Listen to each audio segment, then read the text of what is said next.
The fate of the John Wick franchise will be decided exactly 1 year from today when the first spin-off film, Ballerina, arrives in theaters. Bearing the full title John Wick Presents, Ballerina, this will be the John Wick franchise's first big-screen spin-off. The TV series The Continental, from the world of John Wick arrived in 2023, but this is the first theatrical release for a John Wick project not headlined by the Baba Yaga himself, Keanu Reeves. It'll star Ana de Armas as Rooney, a ballerina-turned-assassin seeking retribution for the murders of her family. Ballerina is being produced by longtime John Wick filmmaker Chad Stahelski and directed by Live Free or Die Hard's Len Wiseman. It'll take place between John Wick, Chapter 3, Parabellum and John Wick, Chapter 4, revolving around the ballet company used as a front for the Ruska Roma crime syndicate, previously seen in the former. This movie will determine the future of the John Wick series, because it will prove whether audiences are interested in seeing John Wick stories without Reeves or if Reeves is integral to the franchise's success at the box office. Ballerina releases in 1 year, and may decide the future of John Wick movies. Are audiences interested in seeing a John Wick movie without Keanu Reeves? Ana de Armas as Paloma with guns in both hands pointed at an off-screen enemy in No Time to Die. After a handful of delays, John Wick Presents, Ballerina will arrive in theaters exactly 1 year from today on June 6, 2025, and it'll determine whether or not this franchise has a future on the big screen. The producers are already planning a spin-off movie for Donnie Yen's Kane, but Ballerina will be the proper test of the John Wick universe's big-screen potential and cinematic longevity.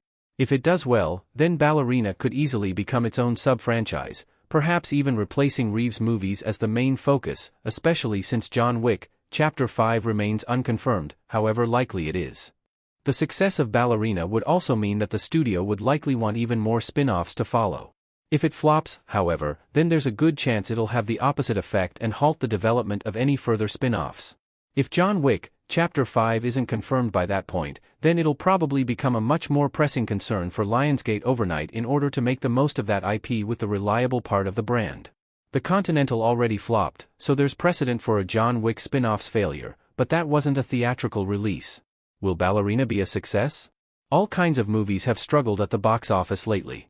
Ana de Armas as Paloma in No Time to Die. It's a little too early to know for sure whether Ballerina will be a hit or a flop. The studio hasn't even released a teaser trailer yet, so almost nothing is known about the movie. But it's possible to speculate on how well it'll do based on the current box office climate and the performance of similar female-fronted action films in the past.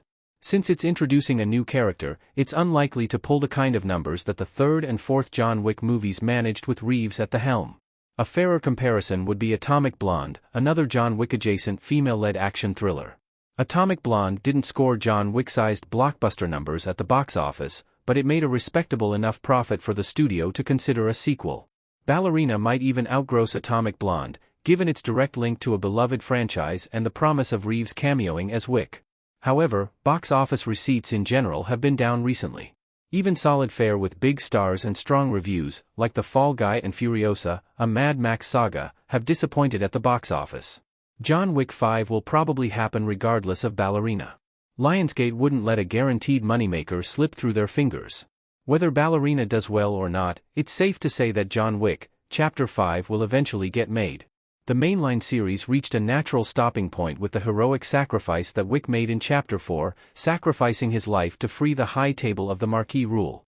But Hollywood has never been known to let a franchise end when its story reaches a natural conclusion. Hollywood doesn't let a franchise end until it stops making money.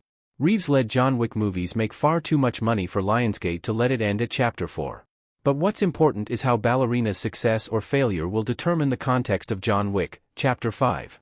It's either going to be produced as part of continuing a strong, growing franchise, maybe even as a launchpad for even more spin-offs, and could possibly give Reeves another final send-off, this time for good. Or, it might be that Reeves' return is heralded as the savior of the failing John Wick franchise, perhaps with greater expectations for a sixth movie.